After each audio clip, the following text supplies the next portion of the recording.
Boas. Eu peço desculpa porque eu já tinha começado a fazer este trabalho. Eu lembrei-me que havia pessoas que me fizeram. Eu fiz um questionário no meu fórum, no grupo que existe online, no Facebook, e havia pessoas que estavam interessadas em saber como é que funcionava o tampo das guitarras, como é que se afinava o tampo das guitarras. Eu comecei a fazer este trabalho ontem, eu nunca mais me lembrei de gravar nada, mas aquilo que eu tenho feito, basicamente, dá para explicar aqui. Ok. Então é assim. O tampo, neste caso um tampo cedo, aqui a questão de afinar o tampo e pô-lo a soar bem, né? Que é o ideal. Nessa parte, tanto faz ser cedo como spruce, a ideia é a mesma. Depois no final vai dar umas diferenças, mas eu já lá chego. Muitas pessoas perguntam, a mim em todo lado, em fóruns e coisas do género, que eu leio, e eu ando sempre à procura de mais e mais e mais informação. Isto é uma coisa que eu digo para quem quer construir. Eu nunca parei de, e ainda não paro e não tenciono, de descobrir coisas. Eu quero sempre descobrir como é que as coisas fazem e quais são as maneiras de fazer as coisas de outras formas. Nestes fóruns que eu estou a falar, eu vejo sempre muitas pessoas a perguntar uma coisa básica, que até vem em alguns livros, como o Making Master Guitars, por exemplo. No Making Master Guitars, se vocês forem ver o livro, ele tem algumas guitarras onde diz as medidas dos tampos. Aquilo é um erro, não caiam nessa esparrela. É assim, as medidas dos tampos para as guitarras que foram medidas para as pessoas que as mediram. Não quer dizer que as guitarras todas daqueles luthiers tivessem aquelas medidas, ok? Isto porquê? Porque cada tampo é um tampo. E cada tampo tem que ser afinado de maneira a que aquela peça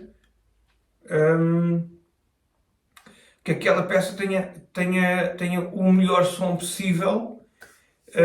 E isso, se eu pegar duas peças idênticas, ela não vai ficar. Aliás, ainda vou mais longe do que isso. Um segundo. Peguei isso outra vez, só que estava aqui mais à mão. Como toda a gente sabe, toda a gente que trabalha nesta área, ou pelo menos que anda a aprender a trabalhar nesta área, que é para essas pessoas basicamente que estes vídeos são, e para quem estiver interessado em ver como é que isto funciona. Nós, quando compramos os tampos, aliás, quando na fábrica, quando os tampos são cortados, e depois ainda vou explicar outra coisa, porque a maior parte dos tampos não devem ser cortados, e sim quebrados, partidos. Este tampo, quando estava no logo, na peça grande, seria uma peça grande, né? E então, o que eles fazem é aquilo que chamamos de book match, que são cortados e são metidos assim, que é a parte mais próxima que existe, embora depois saia a madeira e tudo o resto, das cernas e as coisas todas, mas a parte mais aproximada que existe é esta. E que é que eu quero, porque é que fui dizer isto? Porque existe, vamos supor que tenho estas duas peças e tenho as outras duas logo a seguir. E que é o mais aproximado que existe, não existe mais aproximado do que isto. E mesmo assim, essas vão dar duas guitarras diferentes, mesmo que trabalhadas pelo mesmo construtor e mesmo trabalhadas da mesma maneira. Portanto, vão sempre existir diferenças nos instrumentos, no matter what. Não se consegue fazer dois instrumentos a soar exatamente iguais. Por exemplo, se me chega um cliente aqui e pega numa guitarra e diz: eu adoro esta guitarra e esta guitarra que eu gostava de ter para mim, mas eu queria fazer esta guitarra com umas diferenças visuais, porque ainda gosto de qualquer coisa, ou preferi de outra maneira, mas eu quero uma guitarra exatamente igual. Assim, exatamente igual vai ser impossível. Vai ser aproximado, porque nós construtores, por isso é que existem os construtores que têm ou seja, que ao longo dos seus anos conseguiram evoluir e encontrar o método certo, porque conseguem ser mais consistentes no seu trabalho. Geralmente um construtor mais novo pode fazer um instrumento excelente e logo assim fazer um instrumento não tão bom, porque ainda anda um pouco à procura do seu método e como é que se faz. E são coisas que não existem cursos, e mais a mais online, nem para esquecer. Os cursos online são muito giros para fazer a parte física do instrumento, para ver a parte de sensibilidade e tudo isso. Não há nada como o presencial. Eu até em Inglaterra, quando fiz alguns cursos,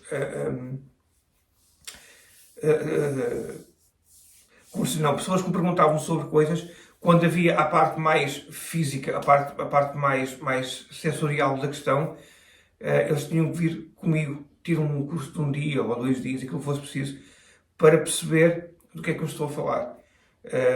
Não fiz muitos, foram para aí 2 ou 3, mas eles perceberam a diferença entre o estar a medir e o não estar a medir. Vocês vão ver, se procurarem online, vocês vão ver muitos vídeos e muitas coisas pessoal a fazer isto. Isto é muito giro, porque quando a gente anda à procura da madeira, eu não vou comprar muitas madeiras às lojas, porque são longe, aos representantes das madeireiras. O que é que nós fazemos? Para mim, o mais importante foi criar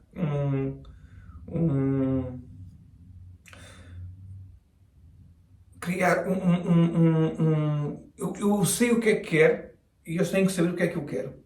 Ok? Quando eu trabalho com algumas madeireiras, principalmente uma em Espanha, ou quando eu compro tampos, os tampos nem sempre vêm de Espanha. Eu posso comprar tampos em vários sítios. Já comprei na Suíça, já comprei na Alemanha, já comprei nos Estados Unidos, já comprei. Mas o ideal é nós conseguirmos ter um fornecedor que perceba o que é que nós queremos. E porque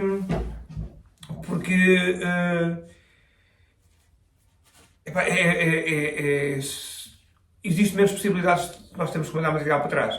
E tudo isso custa dinheiro. Eu, por exemplo, quando cheguei em Portugal, eu costumo comprar muitas coisas a uma empresa também em Espanha, e na altura, como tinha que mandar vir várias coisas, mandei vir também uns tampos deles e mandei-os todos para trás. Portanto, não é, ok, os tampos para mim não precisavam. Ok? E eram tudo, e lá está, é tudo uma master grade, que eu não compro tampos abaixo de master grade.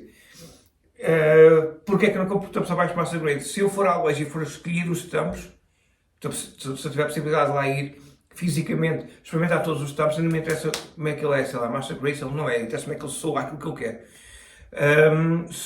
Tendo em conta que essa possibilidade não existe para mim, eu prefiro fazer compro master grade e basicamente onde eu compro em 2 ou 3 sítios, eles sabem o que é que eu quero. E também sabem que eu não tenho possibilidade, se chegar a casa e eles não tiverem boas, eu mando-os para trás automaticamente. Portanto, eles não querem essas despesas. E essas despesas, geralmente, nas empresas que eu tenho de trabalhar, é sempre à conta deles. E então, o que é que acontece? Quando nós procuramos a madeira, nós queremos, sim, ver o toque dela, mas porque nessa altura nós vamos descobrir se ela tem um leque sonoro, tem um leque, o que a gente chama uma cor sonora grande, tem um leque bastante aberto, amplo, ou seja, uma madeira que quando batemos soa quase nada. Isto é a base. Depois existe a maneira de nós experimentarmos a madeira, que é se nós... Estão a ouvir o som? Estão a ouvir o som? Não tem nada a ver. Portanto, o pegar na madeira, encontrar um sítio para pegar na madeira, para deixá-la vibrar. Aqui a ideia é os dedos têm que segurá-la, mas é fazer um mínimo, que eles não tragam ou tirem qualidades ao som. Então a ideia é encontrar um sítio neutro e então bater. Isto é para descobrir Aí vamos ter aqui uma questão. Já quando é experimentar guitarras online, no YouTube e as coisas todas, é sempre um bocado injusto. Quando nós falamos de som, nós sabemos que o YouTube comprime o som. Logo, há muita frequência que vai desaparecer. Ok? Se essas frequências vão desaparecer, eu estou a experimentar a minha guitarra. Eu posso experimentar uma guitarra excelente e outra muito boa. E se aquilo que eu considero aquela guitarra excelente estiver dentro do leque que vai ser comprimido, vai desaparecer. Ou seja, essa guitarra vai soar muito perto da outra e não com a excelência que eu acho que ela tem. Ok. Pronto. Aqui é assim. Os tampos, isto é a escolha dos tampos. É conseguir descobrir se o tampo tem muitos harmónicos.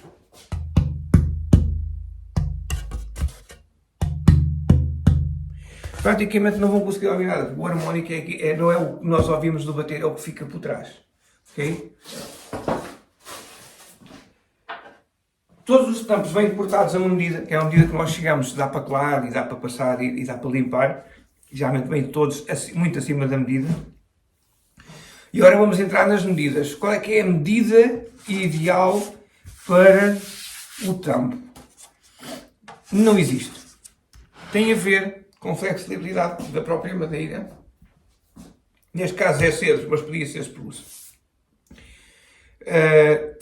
Pode ser medida em quem quiser, pode até pesar todos os seus tampos e ver se está tudo a funcionar mais ou menos dentro do mesmo peso, mas mesmo assim peso não é a mesma coisa que a flexibilidade do tampo. Ou seja, como é que nós vimos isso? Quando nós estamos a passar a madeira, a tirar a madeira para ela ficar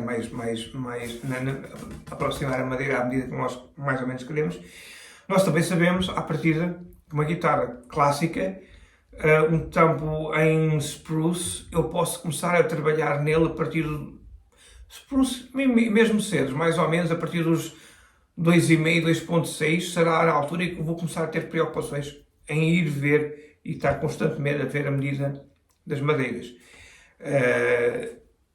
O cedro pede um bocadinho mais de madeira, porque também é muito mais macio, mas depois existem algumas maneiras de colmatar essas coisas todas. Por exemplo, uma guitarra látice, por exemplo, pode ter das minhas látices, que é uma látice all wood, não é uma látice ao estilo australiano. As minhas látices, para tentar manter um som bonito, sem ser aquele som nasal, o que eu faço é eu deixo mais madeira. Por exemplo, uma guitarra australiana, a espessura de um tampo ali aqui na zona do low bout, desta zona aqui, poderá ter 0.3, 0.5, 0.6 de espessura. Numa guitarra minha tem tipo 1,5, 1.7. Portanto, mais ou menos. Porque eu não quero uma guitarra a soar ao estilo australiano. Embora sejam guitarras com muita potência, geralmente eu não gosto muito desse estilo de som. À exceção de meia dúzia de guitarras, todas as outras não gostei até hoje. Aqui a questão. Espessura. Ao fim de uns tempos nós trabalhámos com isso, nós começamos a perceber que existe uma espessura com a qual nós podemos começar a trabalhar. Foi aquilo que eu disse, 2,5. E depois de 2,5 vai-se descendo até, digamos assim, de uma maneira mais básica. Eu podia pôr algum aprendiz a passar-me aquilo até chegar aos 2,5, que eu não me ia preocupar com aquilo. Ok? 2,5 é aquilo que eu vou começar a trabalhar. A partir dali, daí entramos na fase onde as coisas começam a ficar mais engraçadas, que é conseguir descobrir onde é que eu devo parar. Num tampo em cedro, eu já pus aqui aqui a chapa de proteção da roseta, não dá para dobrar tanto neste momento, mas a ideia é a flexibilidade dele. Okay? Ele tem que ter, e isto, eu não consigo passar isto para a mão, eu não consigo passar isto para o vídeo. É aquela coisa que eu, posso explicar isto, mas só alguém vir aqui ter comigo e fazendo isto é que vai descobrir o que é que eu estou a fazer e porque é que não pode ser mais ou menos rijo que isto. Ok? é aquelas coisas que é um bocado difícil de explicar. Mas aqui a ideia é conseguir descobrir qual é que é a flexibilidade que ele tem. Um tampo, como estão a ver, epá, ele tem, convém ele não ter grandes... eu quando o dobro, ele é tão fino que se ele tiver um pedaço de madeira aqui mais forte, que esteja a descompensar, ele não vai fazer um arco perfeito. Okay? Logo, há coisas que eu tenho que fazer ali. Isto é uma coisa que nós temos de ver com muita atenção. Esta guitarra, por exemplo, esta guitarra, este tampo, por exemplo, vamos ver quanto é que ele tem, que eu não sei. É uma coisa, quando eu estou a passar isto, e estou a fazer, eu meto isto no meu grampo, eu já mostrei a vocês que eu tenho um grampo a ar, a vácuo, é aí que eu faço este trabalho, eu meto em cima e posso trabalhar à vontade e ele não dança. Eu nunca quero, por exemplo, esta guitarra, eu parei, vamos imaginar, podem fazer isto à plana, podem fazer isto com aquele vibrador, podem fazer o que vocês quiserem, à dentada se quiserem. Eu faço isto numa calibradora. Numa calibradora eu passo isto até ao ponto que eu digo, ok, a flexibilidade geral do tampo está boa, é isto que eu quero, sem nunca usar isto. Ok? Sem nunca usar isto. Porquê? Ainda estou minimamente preocupado qual é que é a medida dele. Eu estou preocupado em qual é que é a flexibilidade dele. No final, às vezes até mesmo para escrever, vou medir. Neste caso tem 2.06, 2.1,5, 2.1,5. A parte central.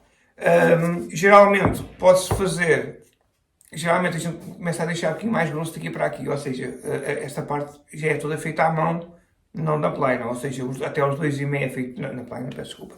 Na calibradora, a calibradora passa aos 2,5 e a partir dos 2,5 é feita à mão. À exceção de algum tampo que eu deixo que a própria madeira é tão rija que eu tenho que tirar um pouquinho mais que os 2,5 e já tive tampos, é esse produto principalmente, onde ele ficou, quando eu parei de trabalhar na calibradora, ele estava a 2 mm. Não tem nada de errado nisso. Porque era o que aquele tampo queria. Aqui neste caso, ok, eu passei isto a 2,5. Mas a 2,5. Neste caso, a 2.1,5, 2.2, mais ou menos. A partir daqui, eu quero que ele seja flexível. Também nas bordas. Só que se eu, quando está com essa medida, se eu fizer isto, eu noto uma rigidez desta zona. O que é que nós fazemos? Nesta zona, para quem leu o livro do Romanilhos vai perceber, o Romanilhos diz que faz uma coisa muito gira, que é, e bastante simples de perceber, ele mede 9 cm daqui para aqui, e depois passa um risco à volta, e nesses 9 cm ele tira madeira, vai tirando madeira e vai usando a mesma coisa do tato, vai vendo qual é que é as rigidez que este tampo tem.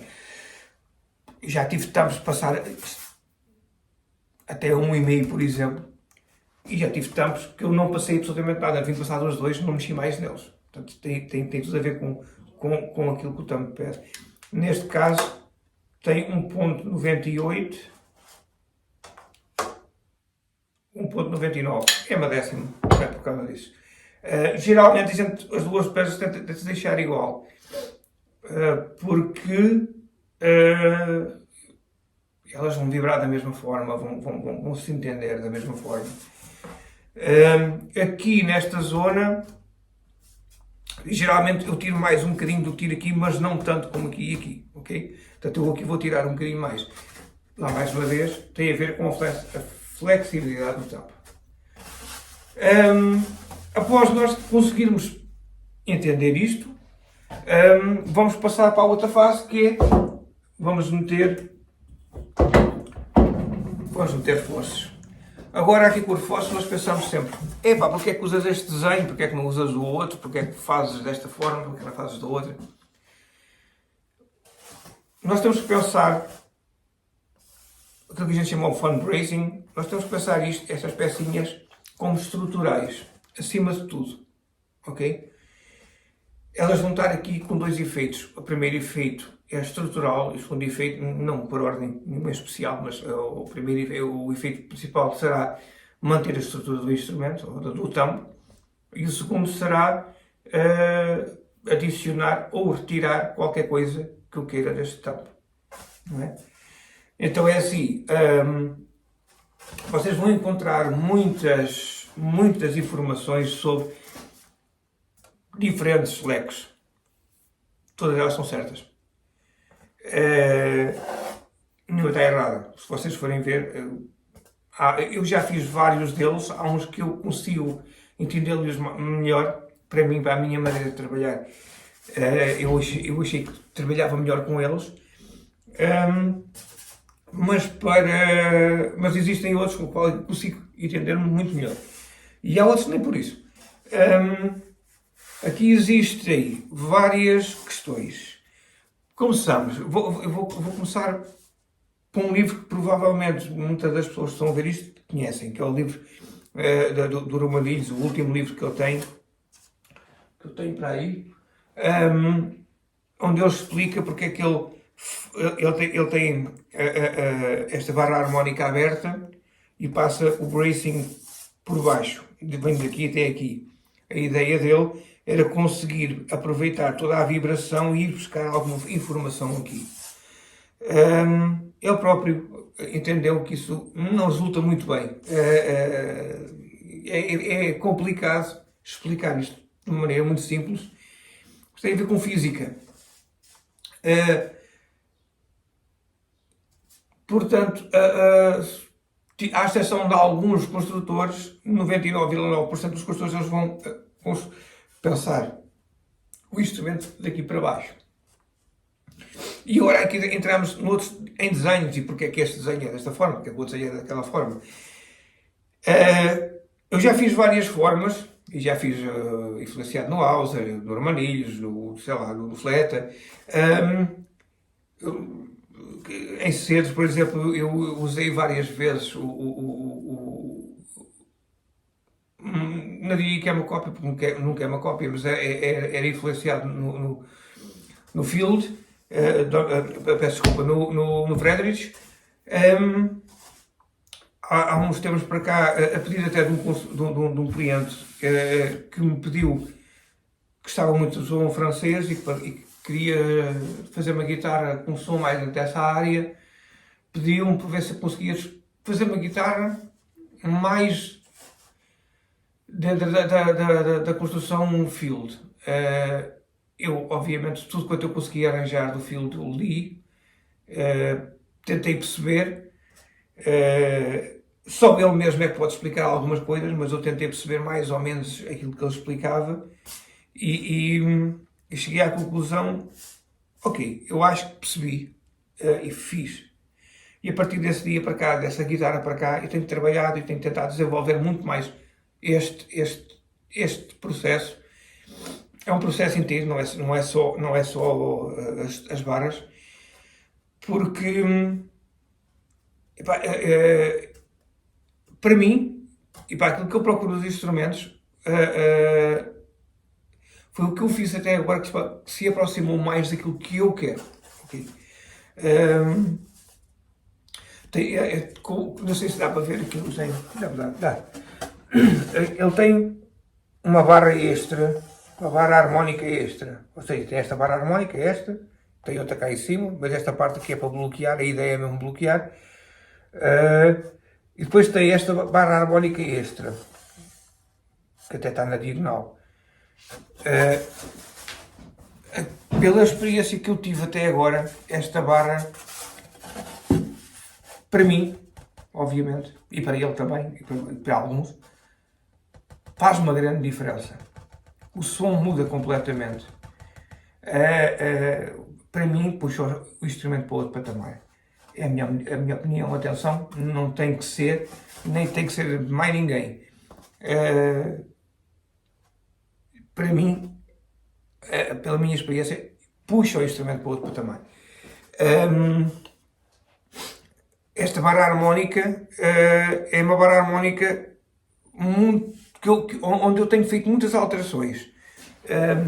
Eu como tenho fotografias, mas não existem medidas, e eu também não vou perguntar ao Filipe, tá? Não me sinto com coragem para isso. Eu pelas fotografias e por ter algum conhecimento das medidas das coisas, eu olho para a fotografia e sei mais ou menos a medida das barras. Então eu fiz várias experiências e cheguei a uma conclusão, ok. Mas esta barra harmónica, eu tenho alterado sempre esta barra harmónica bastante. Todas as guitarras que eu fiz. Porque esta barra harmónica tem que ser mais maleável do que esta. Esta barra harmónica é basicamente... tem basicamente aquela forma e é assim. Esta eu faço com que ela seja mais maleável. Ela começa mais alta deste lado e acaba mais baixa daqui. Mas não tem que ser desnivelada. Pode ser assim e depois cair. Portanto, há várias maneiras de fazer. Não existe uma maneira certa. Quem quiser fazer desta forma, vai fazendo até encontrar a sua forma.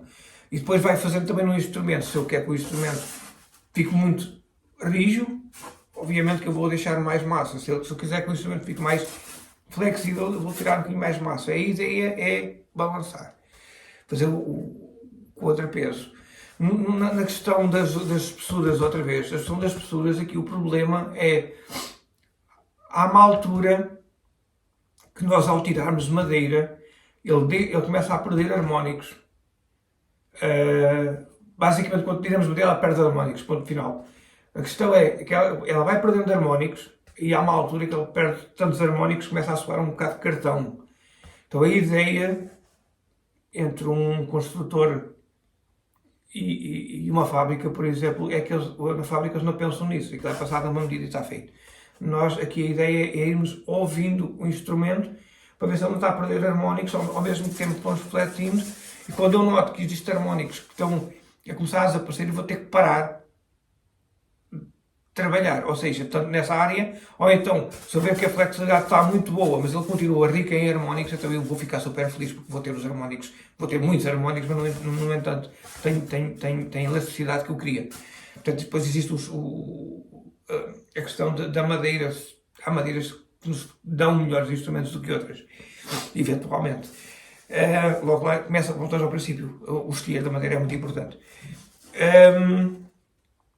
Depois, eu agora, por exemplo, entrei na parte do shaping das barras, peço desculpa, dos bracings.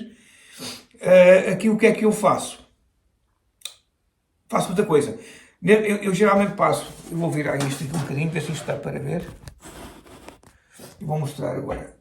Eu fiz esta placazinha pequenina, podem comprar coisas do género também, onde eu passo isto aqui. Esta foi feita por mim, um bocado de madeira, eu comprei o ferro, mas também estou no mercado e compro isto, se calhar, sei lá, há umas, se for para a Ibex, custa para aí 150 euros, se calhar, mas uma normal, mais baratuxa, até a japonesa, a chinesa é capaz de custar para aí 50, 30, whatever. Então a minha ideia é esta. Estas barras harmónicas, para mim, para a minha medida, aquilo que eu quero, elas têm 5 mm quadrados, mas depois no fim de estarem coladas, eu vou mexer nelas. Por exemplo, neste momento, a barra harmónica, as das bordas, esta tem 4, atenção que ainda não acabei, e esta tem, desculpa, tem 4 também. Já estamos para o ar. Aqui a ideia é, eu agora vou tirando madeira até eu conseguir ter uma flexibilidade desta maneira. Aqui, já não é desta. Okay? Será aqui. Quero que ela seja rija nesta zona, mas quero que ela seja mais maleável nesta zona. Aqui nas bordas eu tiro sempre mais um bocadinho para deixá-la vibrar mais para estas bordas. Penso que muitos de vocês já sabem que a ideia, esta ideia do instrumento é ser tipo como uma coluna de som e se vocês vão ver um woofer de uma coluna de som, ela é solta no meio e é presa nas bordas, tal e qual como a guitarra, é presa nas bordas pelas ilhargas, mas no meio é solta. Só que se eu deixar muita massa aqui, ela não vai vibrar. QB, logo não vai vibrar quase nada. Ela vai ser uma guitarra que até pode ter um som bonito, mas vai ser um som muito, muito, não vai ter projeção, ok? Dê-me só um segundo.